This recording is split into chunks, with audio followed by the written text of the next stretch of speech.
Philippe Vigier.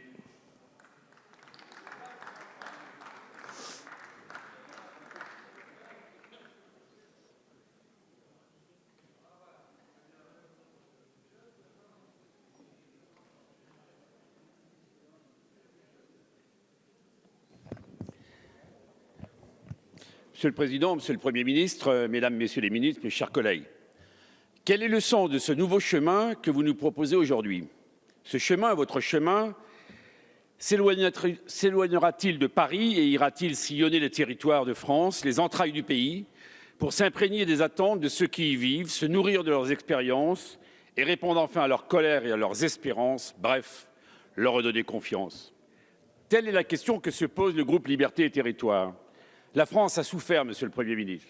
Comme le monde entier, elle vient d'être frappée de plein fouet par une crise sanitaire dont le caractère absolument inédit a fait voler en éclats toutes nos certitudes. Elle a souffert, mais elle a tenu, et je pense en particulier aux soignants.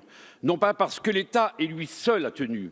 La crise a en effet jeté une lumière crue sur la difficulté qu'il avait eue à se montrer agile et efficace, mais parce que les collectivités territoriales et les citoyens, plus largement, ont su eux aussi inventer des solutions pour protéger les Français. Face au pire traumatisme économique et social qui s'annonce depuis la fin de la Seconde Guerre mondiale, c'est un constat partagé. Il faudra donc vous appuyer, Monsieur le Premier ministre, sur les territoires pour provoquer le sursaut historique dont la France a besoin. Vous le savez, nous sommes, vous, comme les membres du groupe Liberté et Territoires, des enracinés. Enracinés, vous l'êtes à travers votre parcours d'élu local. Être enraciné, cela exige, comme le maire d'une commune rurale que vous avez été, de dépasser les clivages traditionnels pour imaginer les solidarités et la croissance de demain au nom de la seule efficacité. Oui, ce que nous faisons au niveau local, il faut le faire au niveau national.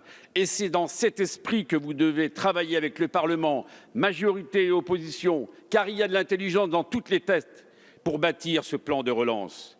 Être enraciné, cela doit vous conduire à veiller, une fois ces décisions prises par le Parlement, qu'elles produisent leur effet jusqu'au dernier kilomètre. Être enraciné, c'est aussi, à l'image d'un maire, mettre de l'humain au cœur de toutes les décisions que vous prendrez et faire en sorte qu'elles soient les plus justes possibles. D'écouter les partenaires sociaux, les parlements, les acteurs de terrain pour la réforme des retraites, de l'assurance chômage, de la dépendance, car les Français ont enduré des souffrances et il faut en tenir compte, car ces réformes doivent être imaginées différemment. Être enraciné, cela doit aussi, Monsieur le Premier ministre, vous conduire à libérer les énergies locales qui sont formidables et les libérer des lourdeurs administratives qui les étouffent. Vous le savez, il faut 8 ans pour sortir un projet de ferme photovoltaïque, 7 ans pour une unité de méthanisation, Madame la Ministre, 6 ans pour un projet de rénovation de ligne ferroviaire. Tout cela ne peut plus durer. L'enjeu doit être clair. Faire en 600 jours ce que les gouvernements précédents n'auraient pas fait en 1200. Pour notre groupe, cela veut dire simplement qu'on ne peut pas tout faire en même temps et de se concentrer sur 4 chantiers. Le premier, il ne vous surprendra pas, c'est ce choc de décentralisation, de différenciation et de déconcentration, et vous avez répondu déjà. Il s'agit d'un préalable pour que ce gouvernement soit le gouvernement du quotidien des gens, qui apportera une réponse à ces fractures territoriales, aux attentes des quartiers, de la ruralité, des villes moyennes, des bourgs-centres.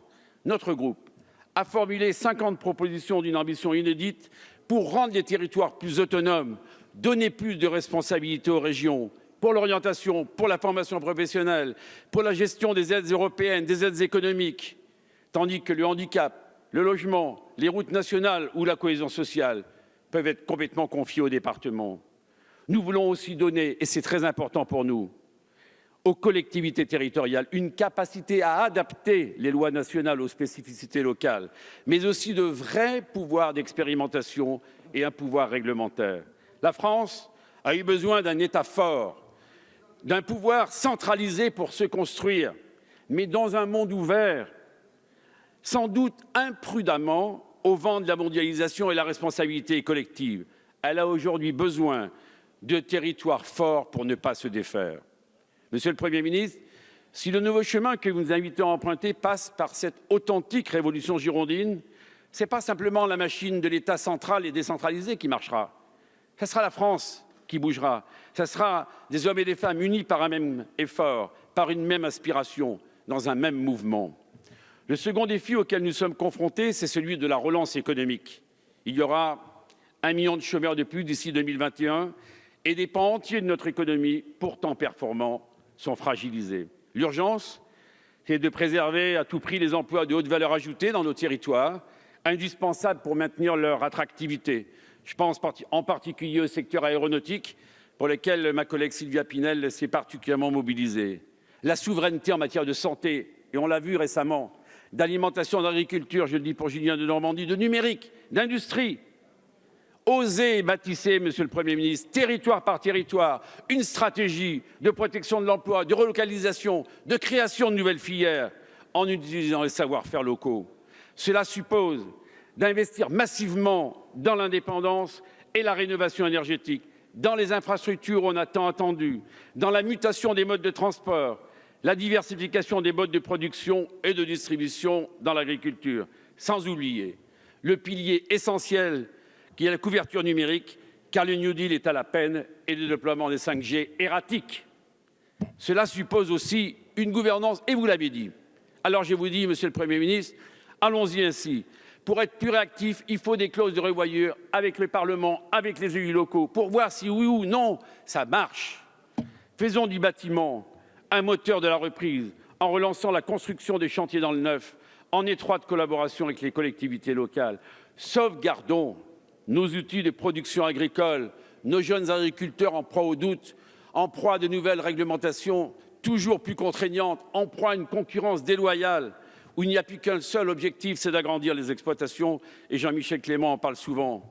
Lançons un septembre de l'innovation pour financer dans nos territoires des projets de start-up dans les secteurs stratégiques. Allez-y, Monsieur le Premier ministre, la France regorge de start-up qui sont prêtes à démarrer. Mobilisons aussi l'épargne dormante des Français pour financer les projets auxquels ils peuvent s'identifier, produisant des effets rapides et concrets dans leur territoire. Monsieur le Premier ministre, face à une situation sociale dégradée, tendue, il faut un soutien massif au pouvoir d'achat des familles, vous l'avez annoncé tout à l'heure, parce que les familles, c'est la base de la consommation, donc la base de la croissance. Il faut aller sur ce chemin. Mais il faut aussi, avec les partenaires sociaux, un soutien plus accru. Vous l'avez également dit, et Patrick Mignola a insisté là-dessus, sur la participation, sur l'intéressement, vous qui êtes un gaulliste social, et à revisiter le modèle coopératif qui est à bout de souffle. J'en viens au troisième chantier auquel nous devons nous atteler, c'est la cohésion nationale. Ne détournons pas pudiquement les yeux de ce défi que le président de la République a appelé le séparatisme.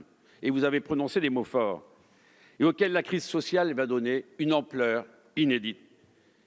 Monsieur le Premier ministre, il faut refuser le communautarisme. La France est en proie à une véritable crise démocratique. Le lien de confiance entre les Français et leurs représentants s'est fragilisé, parfois même rompu, l'abstention progresse, Covid ou pas Covid, le pacte républicain est fissuré. C'est ensemble, tous ensemble, que nous parviendrons à protéger la démocratie, faire en sorte que la République puisse reconquérir les esprits et les cœurs. Mais pour mener ce combat, il faudra là encore vous appuyer sur les élus locaux, qui attendent de vous que vous leur donniez les moyens pour lutter contre les ennemis de la République, comme le disent souvent Olivier Falorni ou François Pippon. Dans cette logique, je propose de créer et d'installer dans tous les territoires, notamment les quartiers prioritaires, des comités locaux de la citoyenneté et de la cohésion sociale avec tous les acteurs. Le quatrième chantier, vous l'aurez compris, c'est l'indispensable transition écologique, chère à notre groupe, et la santé environnementale qui ne s'accélérera que si les territoires sont associés. Ce sont les collectivités territoriales qui portent les projets. Donnez-leur la main, donnez-leur les moyens, donnez-leur la capacité de décider, et vous verrez, ça suivra tout seul. Et pour financer cette transition écologique, dépassons le débat sur le rétablissement de l'ISF et soyons imaginatifs et créatifs, Charles de Courson y a pensé, en trouvant un nouvel impôt sur le capital dont les recettes seraient fléchées sur la transition écologique. Enfin, Monsieur le Premier ministre, je voudrais avec gravité vous parler de la jeunesse de ce pays. On doit proposer à cette jeunesse, à ces 700 000 jeunes, des perspectives, un nouvel espoir. On ne peut pas simplement leur dire c'est la plus grande crise après la guerre. La pire des faillites, celle dont découleraient toutes les autres, ce serait d'assécher l'âme de notre nation. Pour cela, osons et mettons un programme d'emploi zéro charge pour les collectivités territoriales, pour les associations, pour les emplois francs. Ça avait été proposé par les Républicains pour une première expérience en entreprise. Osons aussi, parce que le temps l'exige, que le revenu de solidarité active, de façon provisoire, leur soit proposé sur des objectifs d'insertion particulièrement prioritaires. Vous l'aurez compris, Monsieur le Premier ministre, il faut donner à la jeunesse la force d'incarner une France capable de tenter, une France prête à étonner le monde encore et toujours. Pour conclure, Monsieur le Président, Monsieur le Premier ministre, nous avons décelé dans votre déclaration une inflexion réelle et je note que vous avez déjà été à l'écoute d'un certain nombre de propositions que nous avons faites. Pour autant, le tournant décisif n'est pas encore réalisé. Une partie du groupe ne peut vous accorder sa confiance aujourd'hui, une autre partie s'abstiendra, dont je fais partie. Toutes et tous, en hommes forts et libres, comme vous, forts de leur enracinement, nous vous exhortons à emprunter le seul chemin qui permettra à la France de conserver la maîtrise de son destin, celui d'un dernier acte du quinquennat qui soit celui des territoires. Merci, Monsieur le Président.